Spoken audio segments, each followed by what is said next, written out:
사랑하는 우리 캠코선교 지체 여러분, 대면에서 예배 드릴 거라고 생각했는데 이 끝자락에 저도 코로나에 확진되는 바람에 이번 주도 얼굴을 뵙지 못하고 영상으로 예배 드릴 수밖에 없게 되었습니다. 정말 양해 말씀드리고요. 이후로 대면하는 예배가 우리 속에 지속될 수 있도록 함께 기도해 주셨으면 좋겠습니다.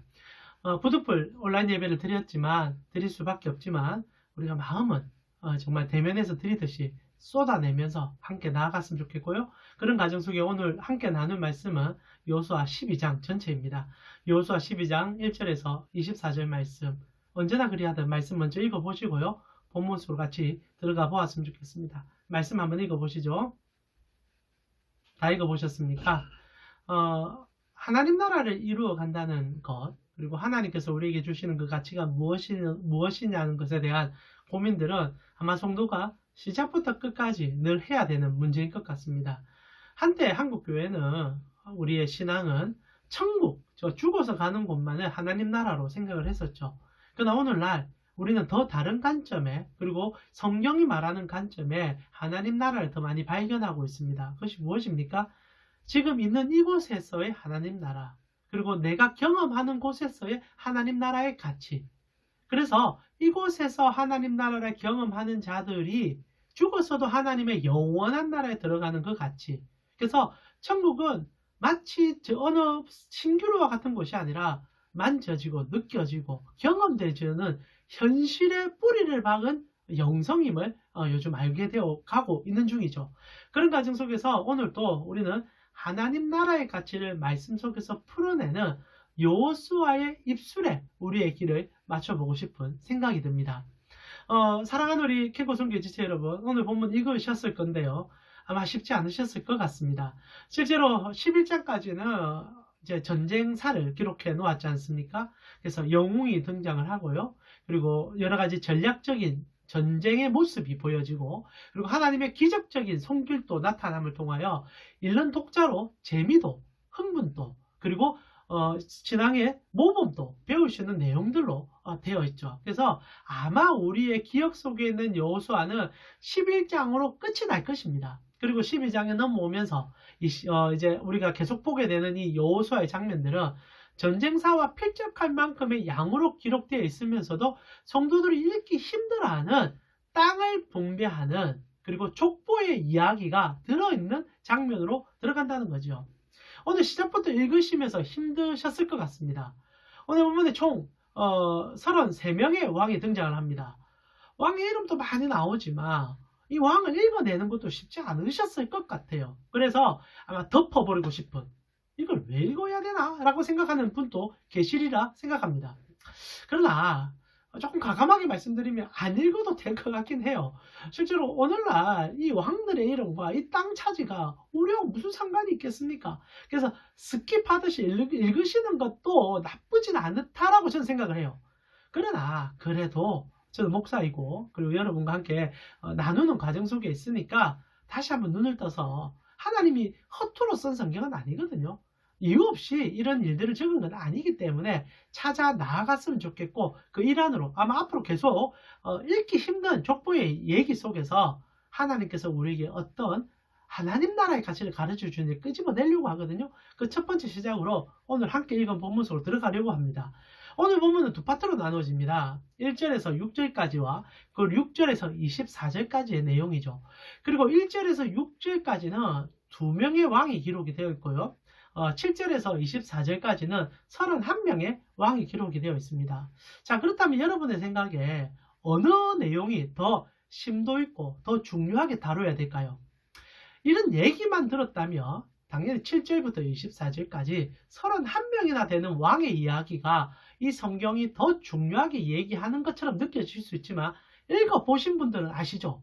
실제로 1절에서 6절까지 두 명의 왕을 다루어주는 내용이 실제로 7절에서 24절까지 31명의 왕을 다루어주는 내용보다 더 묘사가 디테일하고, 그리고 우리가 읽기 편하며 더 많은 내용들을 담고 있는 것을 보았을 것입니다.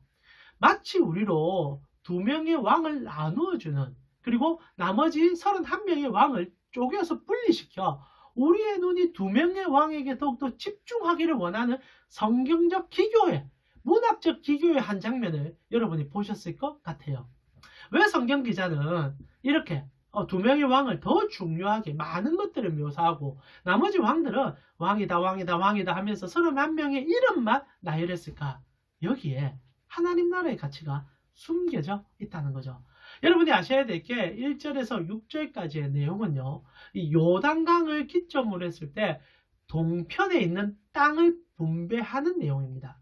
그러니까 동편에서 일어난 전쟁사, 그리고 이 요단강을 기점으로 서편에 있는 전쟁의 기록이 이제 7절에서 24절이죠.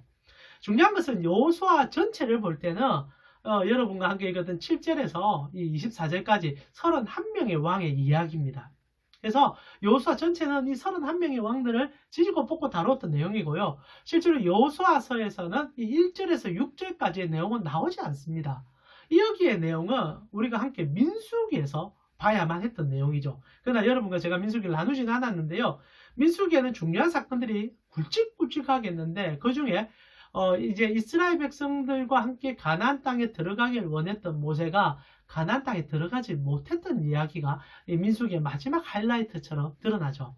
그러나 중요한 것은 민수기의 마지막에 이 모세가 가나안 땅에 들어가지는 못하지만 땅을 일부는 차지하고 마지막을 보냈다는 것을 여러분이 아실 필요가 있습니다. 그 땅이 오늘 본문에 나오는 요단을 기점으로 동쪽 편에 있는 땅들, 요단 동편이라 부르는 그 땅입니다.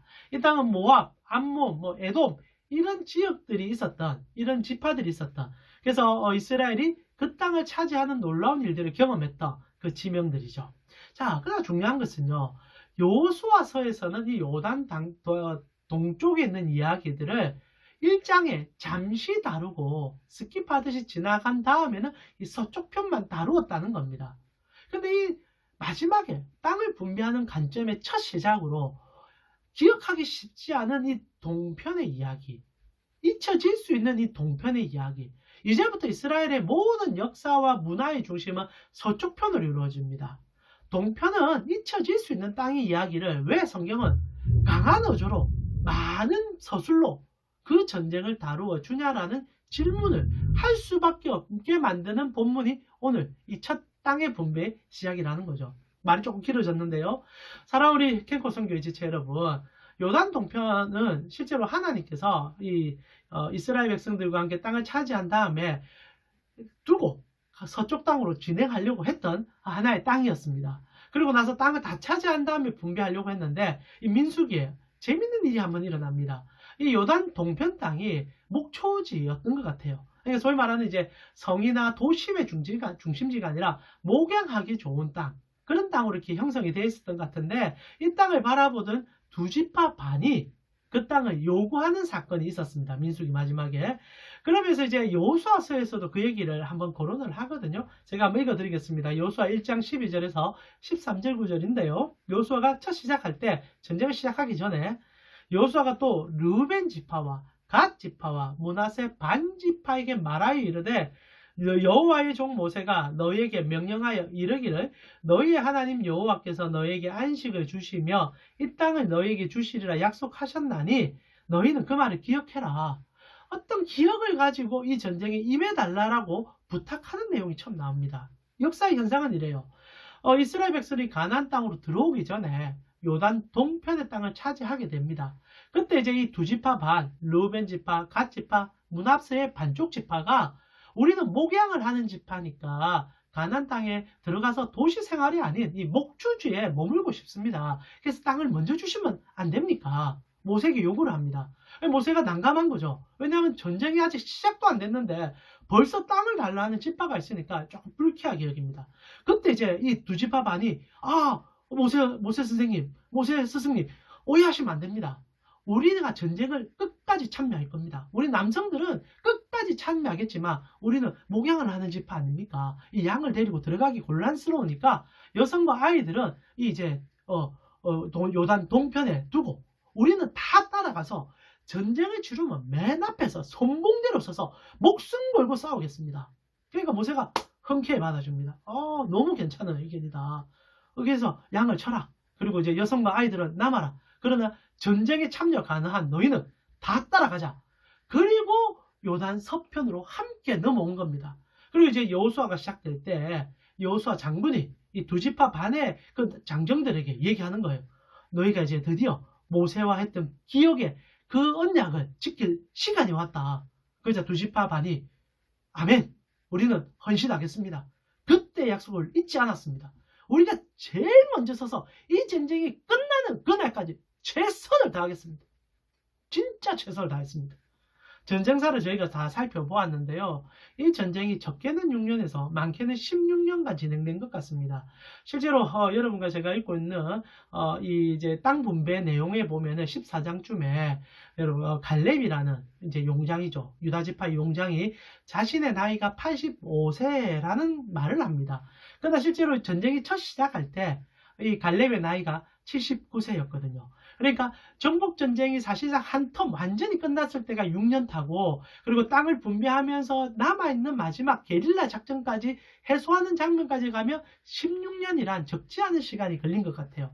그러면 짧게 지금 볼 때는 6년 동안 이 두 지파 반, 르우벤, 갓, 므낫세 지파는 동편에 자기 처자들을 다 두고 목숨 걸고 맨 앞에서 싸워왔다는 거지요. 그러나 중요한 것은 싸웠지만, 제일 먼저 가서 싸웠지만 결국 그렇게 차지한 땅의 모든 것들은 이 서쪽 지방을 차지했던 이제 나머지 9지파 반이 가져가게 되는 겁니다. 그리고 이제 이 땅 분배가 끝나는 이 얘기가 끝나면 이 두 지파 반은 자연스럽게 이제 동편으로 넘어가게 되는 거죠. 문제는 여기 있습니다. 이제 가는 거예요. 가버리는 겁니다. 강을 넘어가 버립니다. 이제 문화, 경제 모든 것들은 이 서편을 중심으로 이루어질 것입니다. 동편은 목양지예요. 목초지입니다. 농지예요. 그러다 보니까 사람들의 관심은 갈수록 아마 동편에서 멀어질 것입니다. 그러다 보면 같은 이스라엘인데도 모든 것에서 차별을 느끼기 시작할 거고, 어느 순간부터 그들은 떨어진 곳, 낙후된 곳, 못 사는 곳으로 인지될 가능성이 충분히 있었고, 이스라엘은 그렇게 갑니다. 근데 안타깝게도 사람의 마음이라는 것이, 마음이 거리가 멀어지면 마음도 멀어지지만 환경의 여건에 따라서 신분의 고하가 나누어지는 경우도 있잖아요. 여러분 부산으로 캠프가 내려왔는데 여러분 어떻습니까? 부산 사람들의 한이 느껴집니까? 좀 이제 알 것 같습니까?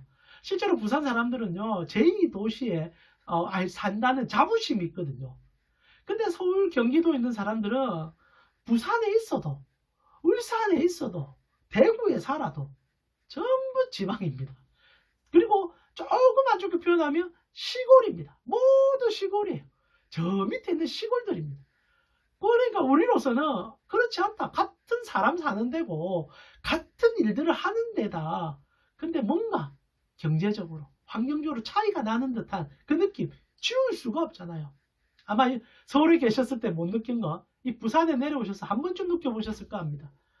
요단 동편이 이제 그래 될 것입니다. 근데 하나님께서요, 하나님 나라의 가치를 이 땅 분배 시작부터 가르쳐 주는 거예요. 동편에 그 왕은 2명밖에 없습니다. 왕의 2명을 처리한 내용들을 엄청난 치적처럼 얘기해 준다는 거예요. 그리고 그 일들을 디테일하게 설명해 줍니다. 그러나 서쪽편에 했던 얘기들은 그냥 왕이 있었고 왕이 있었고 왕이 있었고 31명을 쫙 나열합니다. 왜 그렇습니까? 서편에 사는 사람들은 안 그래도 다 알아요. 자신들이 얼마나 노력했는지 알아요. 그러나 동편 사람들은 잊혀질 수 있다는 거예요. 그래서 영원히 기록돼야 될 성경에 잊혀질 수 있는 동편 사람들을 잊지 말아라는 하나님의 의지가 들어가 있는 겁니다. 기억해라. 내 마음이 그러하다.